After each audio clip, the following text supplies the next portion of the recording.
Hi, I'm Jake Menez with the press. I'm here with Brentwood Mayor Susanna Meyer. Susanna, thanks so much for coming out. Thanks for having me. So, start with a little bit of background on you. How long have you been in Brentwood? Over 15 years now. And so, what brought you to Brentwood to begin with? We lived in Pleasanton, and we had neighbors that moved here and said, "You have to come see the city." And we're like, "We're not moving. Kids are in school. We have no plans to move." And they said, "Just come and visit." So we came to visit, and we drove around the city, and people were letting us come out of a parking lot and letting us like merge into a lane. We drove down this one street, and some woman was sitting on her front porch waving at people. And I'm like, "Where are we right now? This is incredible." Plus, at the time, the housing was so affordable, and we felt like we were buying the dream home we always had worked really hard for and desired and dreamed about, and we could actually afford it. And it just like the vibe of the city, the welcoming community, everything about it, being surrounded by farms, we fell in love and just made it happen. Sure, I've known a lot of people that have said that same sort of stuff around that Yeah, same time period as yeah. well. So, I think there's kind of a big boom about There that time. was. Yeah. There was. And I know a lot of people lost their homes too, which was really, really sad. And I felt for them. And we were looking around at a lot of houses that were short sales, for example. But it, for us, it just felt like this was going to be home. And we could feel it as soon as we drove into the city. And so, how, in the 15 years you've been here, 15 plus years, how have you seen the city change? Yeah, that's a good question. There has been a lot of change. There certainly has been a lot of growth. And I think I understand the reason for people wanting to do that. I mean, developer fees coming in the door are going to make your streets nicer, and they're going to help the development and the keeping the quality of life of the city and the cleanliness and all of the rest of it. But I did feel like it was happening a little too fast and the infrastructure wasn't keeping up. So that was hard to see. But on the other hand, the growth that I've seen as far as diversity and culture has been amazing. I love that the city has become this welcoming place for people of all different backgrounds and ages. I think it's fantastic. So, to that point, that kind of leads me to our next question. So, when did you first decide to run for city council? Uh, it was 2020, so it was during COVID. And I decided to run for a few reasons. And one of them was seeing that growth and feeling like, let's get a little more control over this and try to keep Brentwood the way Brentwood wants to be and what the residents are here for. But also because I think in that time, there were a lot of people thinking, what can I do? I have a lot of ability. I have a lot of ideas. I have a lot of connections. What can I do to help try to make things better and to really work for trying to make a better place for my kids to grow up and all those things? That was part of it. I am in the aging industry and a nonprofit during my day job, and a lot of the people in District 3, which I originally was representing, were older, and I felt like this was a time for me to represent the people that typically don't have a voice on council. And so there was a lot of background went into it, a lot of thinking went into it. I talked to my kids and my husband, and it really, I knew going in it would be an investment of time and effort and all of the rest of it. And so I wanted to have the family buy in to just see what they thought about it, and they all agreed it would be a good thing to do. I would honestly never have thought I would do something like this. And so, you mentioned 2 points I want to kind of circle back to. The first one, you said, what Brentwood wants to be. You want to talk a little Yeah. bit more about that? We hear a lot about, there's a lot of people that are really excited about Brentwood, where it's gone. And there's a lot of people that have been here for generations that are trying to hold on to the Brentwood that was. And I'm someone that loves history. I love agriculture. I love the legacy that Brentwood has. We're surrounded by farmlands. We're known as being the U-Pick capital. All of these beautiful things that make us who we are and all of this really rich history. I don't want to lose it. So some of the things I've been trying to focus on are like I'm on the Ag Enterprise Committee and was part of bringing the Ag Innovation Center and the Davis Camp panels that went up. I'm trying to represent the part of Brentwood that wants to hold on to what Brentwood was and not lose it as Brentwood changes. And then you'd also mentioned something about you work with the aging community. Yes. I've been working in nonprofits that serve the aging community for, 15 years now, something like that. And I want to say that when I first came to Brentwood, in fact, when I wanted to get involved in the community a little bit more, I wanted to volunteer. I was working part-time at the time. And so I became a friendly visitors for Meals on Wheels Diablo region, which introduced me to that agency. And I kind of moved my way up the chain. And now I'm an executive director for a different nonprofit serving the aging community. And I have to say, my two jobs, the mayor job and being the ED of a nonprofit, overlap and serve each other really well. One of the things I'm really, really proud of as for us as a city is that we launched an Aging and Disabilities Friendly Community Committee. It's a very long title, through which now we're going to start hearing the voices of people that are in that world, in the aging and disabilities world, and it's going to impact our representation and our programming and our planning, that kind of thing. And I'm really happy about that. Sure, and that actually was going to be my next point. Took the words out of my mouth a little bit. But so, what are some things that in your time on council you've been really proud of helping accomplish? Yeah, that's one of them. And I think it's really important to note that we might be a community that considers ourselves to be welcoming to other people and to, different abilities and ages and backgrounds. But sometimes we need to have something official so that people know when they can come and speak about this and know that on that topic they'll be specifically heard about it and that they can impact change and positive change at that. So definitely proud of that. I'm proud this year on April 12th, we're going to have our second annual Community Day of Service. Last year was our first. I was happy to bring that forward. And we had over 20 nonprofits that serve Brentwood residents being supported by over 700 volunteers. Very exciting. I'm also very happy to say that I've been in support of accessibility and transparency through continuing Zoom access on council meetings. And I think that's something a lot of cities dropped it after COVID, but I felt, and a lot of other council members, and thank goodness there was a majority that supported this, if you can't drive at night, if you have young children, if you're commuting a long way, if you're older and you don't want to drive, if you have disabilities and can't drive, you still have a voice.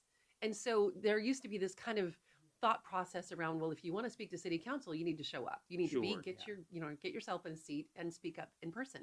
But I don't believe that. I don't believe that your the input that you hear from the community should be restricted to people who can make it in person. And so we've been able to keep Zoom access for comments. Now, public comments have to be in person, but any comment based on an agenda item can be over Zoom. Sure. And very happy about that. Again, especially because other cities have, they haven't gone forward with that.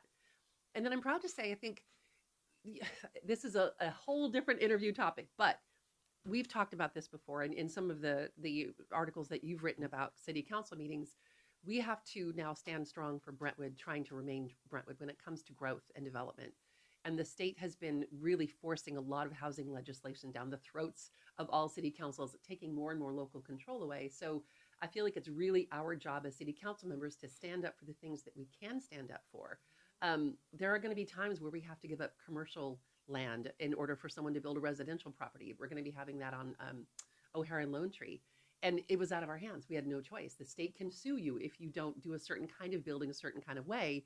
And they're taking more and more of our control away. And so it's our job as city council members to do our research, to understand legislation, to speak to our legislators whenever we can, and advocate, and to really stand up for all the development coming in the door that meets the standards and what the quality of life of for Brentwood.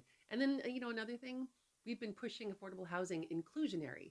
And I think for me, the idea of residents living next to residents, kids living next to their neighbors, and nobody knows who's low income and who isn't. Yeah. I think that's really great. I don't think we should be having a city where we put all of our lower income residents in one area and stick them in a high-rise apartment. That's not what I want from my city. I want people to all feel welcome and equal. So I think the affordable housing, we've been able to, some of, like I said, council majority has been able to raise the percentage, the affordable housing percentage, and also reduce the ability for developers to pay in lieu fees so that they don't have to bring any affordable housing in at all. So I think that's a really good focus area. And I feel like we've been a very welcoming council when it comes to that whole, inclusion and helping people feel like they're part of the community. That's really important to me. And to that end, do you think that, in the time you've been on council, do you think resident participation has grown or changed, stayed about the same? Well, I came on during COVID. And in that time, of course, we were all virtual all the time. And so I used to come to council meetings. I had a job very briefly where I worked for a state senator. And so I was in charge of going to all the council meetings in East County. And so I understood city council from that perspective. And it's very different when you're actually sitting up there in the dais. So I saw what engagement looked like. And I see it now, and I see there are people that come and say things that I completely don't agree with and can't support. And yet it's their right. If someone comes and wants to just blast us and put us through the ringer, that's their personal feelings. They have every right to say them and to share them with us. And so we sit there and we respectfully, quietly listen to what they're saying, and we let them, say their piece. And it's hard sometimes, but I will always support the idea of people being able to share their input with us and their feedback with us. That's important.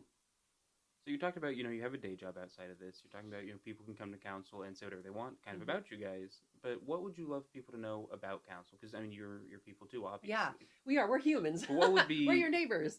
What would be just sort of...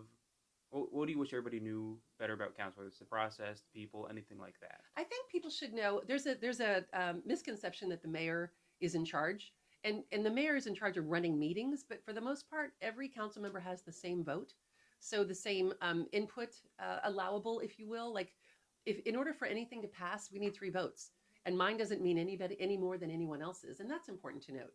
I think it's important to know that we're your neighbors. You know, we're family members. We have family that live in town. We have people that we care about here, and especially at a local level, we're trying to impact positively the community that we actually live in. So we're not far away. We're not in an ivory tower. We're your neighbors. And know that we do understand that people get upset about things. We understand that, again, you have the right to disagree with what we're trying to move forward, but we do a lot that's resident driven. This is something else I'm actually really proud of, is that we as a council have been trying to focus on initiatives that are resident driven. There's not always a huge amount of fans for that when it comes to like a majority versus, whatever the feedback is, but we do try to listen to residents. We try to bring agenda items forward that are resident driven, and we try to think like residents when we're voting. So it's not so distanced from the city that we're living in. But know too that I try to keep my personal life a little bit personal. There are things about me that aren't necessarily always in public, and that's fine too. I get recognized in odd places. Sure, I was at the movie theater one time right after I got elected, and I was in the ladies' room and got ready to wash my hands, and someone said, "Mayor, can I introduce you to my daughter?" And I'm like, "Can I wash my hands first?" But it's very different. And I don't, the idea of doing this, and I mentioned this in the beginning, I did not have a plan ever to do something like this. But for me, it's more about the engagement part of it than the title. I don't even, I don't wear my badge very often. I don't go around announcing who I am. I get recognized, and sometimes it's unique for me. It kind of takes me by surprise. Sure. Yeah. But the idea of the accessibility is important, and the idea of the public being able to talk to you when they see you, that's important too. And if you're signing up for something like this, you have to know what's going to happen. But I guess just to know that we're not getting a lot of money, right? And we all know that going in. You think you know what to expect around the dais. When you're running for city council, you might have one vision of it, but once you get up there, it's a very different feeling and perspective. And then, you hear all these things about people that are misinformed and reading online posts. And I wish people would come to us and ask us. I wish they'd come to city council meetings or send us an email or reach out or, ask for a meeting. There's so much more that we can talk to people if they, instead of just reading what they see online, if they actually just come and talk to us, if they get to know us, if they understand what our priorities are and share what their priorities are so that we can incorporate those into agenda items. So there are different, avenues to create a dialogue besides just go to the council meetings, you're saying. Yeah. I mean, it's honestly, we all have day jobs. Tony's actually retired, but we all have day jobs. And so our lives are very busy, and my scheduling out is pretty far, but of course I'm willing to meet with people. And if I were in any other city and a resident and not involved in city council, I would want that access. I would want that transparency. And I'd want the ability to start a dialogue with someone that was representing me and to let them know what my priorities were for the city. So I want to be that for other people too. Sure. I think that's the thing that the biggest misconception people have, like they hear the label mayor and they immediately think big city. I mean, we talk about this before, right? Yeah. And I mean, how is it that bathroom incident, is that the worst one that you kind of dealt with as far as like? Well, I mean, it's funny because before I was mayor, I was vice mayor for 2 years. So I got elected 2020, vice mayor for 2 years after that, and then mayor. And I think it did change for me once the title of mayor came with it. I was having a meeting at one of our local ice cream shops at one point when I first got elected, and meeting with another council member, our new council member, Maloney. And I didn't really know her. I'd met her a couple times. And so we just had a little sit down and meet and greet and get to know each other. Barely talked about anything city related. We were just trying to understand who we were as people and what our priorities were and what our history was and how we got to where we were. That was on a Saturday. On a Monday, I got an email from a resident who basically was quoting the conversation and talking about how he'd been observing us. And I don't think it was an ill intent. I think It was kind of just so you know, just be aware people are listening. And it really kind of, it shook me a little bit because your sense of privacy is very much impacted by something like that. Yeah. And again, I think the access is part of the responsibility of being elected. You have to be able to to talk to people when they want to talk to you and meet them where they are, right? But it was a little bit of a good reminder, right? Yeah. When you go out to dinner with your family, remember if someone at the next table might recognize you from a newspaper article and listen in and hear what you're trying to say. And so you just have to really think in those terms. You have to be aware that, I mean, we're not that big of a city, but I guess I'm saying like there is a public figure kind of a sense to being on city council that you have to just keep in mind.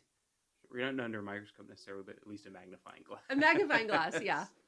And so what made you decide to run for mayor? I know there's a lot of talk around our commute. We're a bedroom community, right? I used to talk about this, I think it was 78% of our residents were driving at least 45 minutes each way. My day job, 3 days a week, I'm in Pleasant Hill. Mm-hmm. The other two, thank goodness I can work remotely. So that's tried it when I try to arrange meetings, I'll work around those days. But the commute is really hard for us, a lot of people. And I know, you've got families with young children and the kids have to go into daycare, or they're latchkey kids and they stay home after school by themselves. One of the reasons I ran is because I really wanted to be part of a community that was welcoming to people from other backgrounds, people of all ages, of all different religions, of all, sexual preferences, all of these different things. I think as a city, Brentwood needs to be. Brentwood is, there's so much about it that's like this mecca of positivity and community and just wonderful, togetherness. And yet we also need to work on those things too, because I don't think everybody recognizes, at least I hope some people don't recognize the things that sometimes separate us that could be bringing us together.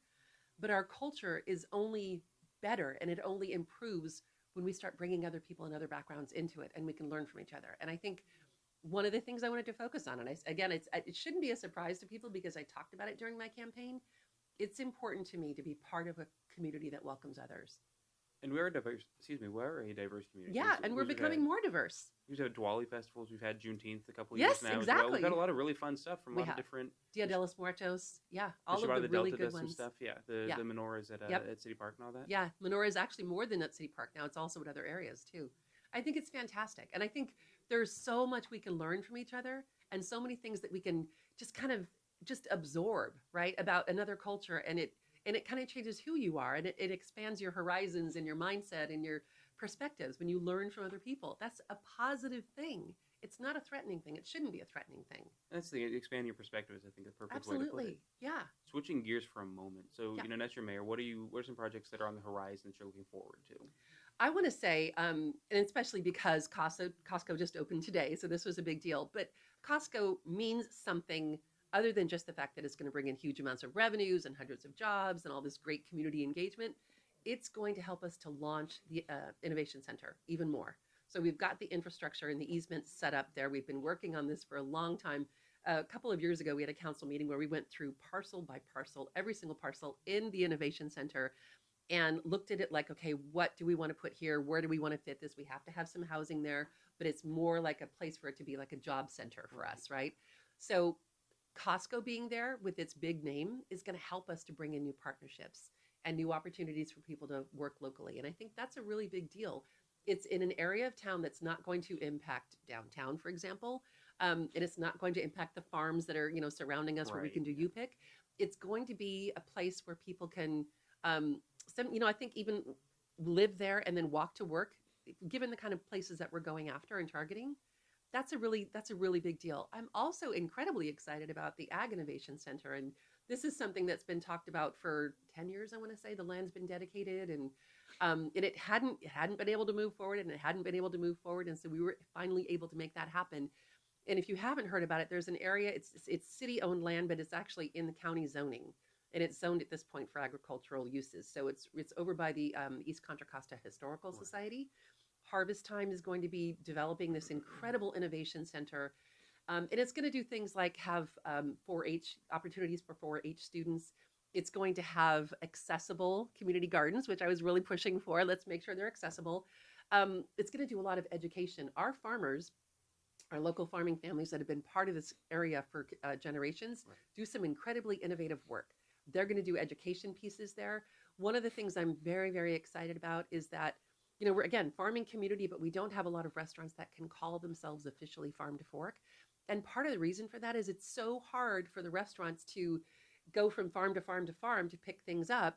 they all have short staff, and they pay their people by the hour, and they've got to bring things in a timely, efficient manner. This is going to be a hub where farms can actually have produce available for restaurants to do this one-stop shopping, if you will. Right. So it will make that kind of thing easier. There's other parts of it too, but it's down the road a little bit. It's in the planning. We're in regular communication about it with harvest time, but I'm incredibly excited about it because, again, there goes that part of our culture and our legacy that we're going to stay connected to. Right, so you got two major projects, kind of both, both halves of Brentwood's identity. You got sort of this rural thing you're lifting up, and then also this innovative, new, more. Yep. And we have the Contra Costa wine growers just got an AVA designation. Yes, I think you've written about that. That's a huge deal. Yes, it's a huge deal also in that we've already started to see more growth when it comes to wineries in East County. This is basically an invitation to have even more of that. And our residents love having easy access to wineries. Well, Brentwood alone has how many? I mean, there's... Oh, my gosh. Off the top of my head, I can think of probably half a dozen. Yeah, that's about right. Without even thinking. That's just... Yeah. So, and then you're talking about being able to sell them in local grocery stores and serve them in local restaurants. And I just think it's wonderful. Everything that we can do that's going to benefit our residents and yet also the economic development around the nearby communities and the surrounding areas, I think it's great. So I'll leave listeners with one last thing. So you've got the State of the City address coming up at the end of this month. Yes. You want to talk a little bit about that? Get Sure. them kind of excited for I get excited about that too. Yeah, absolutely. So the State of the City has always been something where the mayor stands in front of a room, residents are invited, city staff is there to answer questions, other council members are there, there's a PowerPoint. It's very informative. It's a really good way to gauge how the city changes year after year, what the focus areas are, what the council priorities are. But I kind of, and I've watched it in the past, I always felt like I wanted it to be a little bit more engaging. And I also felt like city council works really hard and they should be part of this presentation as well. And so I worked with staff. We're doing something very different this year. It's going to be held at the Delta Theater. It's actually going to start with the Harvest Time video. If you haven't seen it, it's incredible. It's a very short documentary about the farming legacy of our area. And it's going to go into partially live and partially pre-recorded video where each council member and myself get the chance to talk about some of the things that have happened in the past year and what our priorities are moving forward. And so I worked with staff. Staff is working with council and our marketing team to do this really great video. And so it's gonna show some of the events. It's gonna go look at some of the parks. It's gonna talk about the innovation, for some of our departments, Public Works, for example. And so it'll be a way for people to still get that same information, but hopefully in a way that brings more people in. Sure, something dynamic, yeah. Dynamic, and it hasn't always been well attended. So we're working on ways to make sure that it's accessible. We will be there live. All the council will be there live as well. So we'll have some things that we discuss live. And, things are changing with every single council meeting. And so in being there live, we'll be able to talk about really recent developments, but it'll be recorded. So people can watch it on YouTube. I think what they might even be talking about expanding to the second theater. I'm not entirely sure yet of what the logistics are looking like when it comes to that, but I want to make sure that if you can't get in, if for some reason we sell out, quote unquote, that there's still an ability to be a part of it. Because then we talk about that transparency and accessibility, right?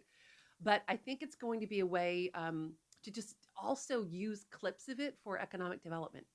So we'll take little bits and pieces of things that show off Brentwood as, what a wonderful city we are, and then promote them to some of these research and development companies or other people that are looking at Brentwood as a place to land. Sure. Yeah, I think it sounds like a great time. Yeah, I'm excited about it. Get some popcorn and exactly. Comfortable absolutely. seats. Have you been there? Fantastic theater. Anything else you think we should leave listeners with? Yeah, I had a meeting recently with the Downtown Business Coalition. They're hiring their new executive director. They're still continuing to do incredible work. They've got great things on the horizon. I think the city is in a positive trajectory. And I want to say that the more we can do as far as our events and people coming out together, the better we are for just bringing us together as a whole, and connecting and finding things about ourselves that are positive and similar and all the rest. I love the chance to interact with people. And whether it's in a council meeting or, if you see me in the grocery store and you recognize me, please say hello. Just not the bathroom. Just not the bathroom. I mean, come on. Sure, I think it's perfect. I think we'll call it a day there. Thanks so much, you. Susannah. Thanks so appreciate much, it. Jake. I appreciate it.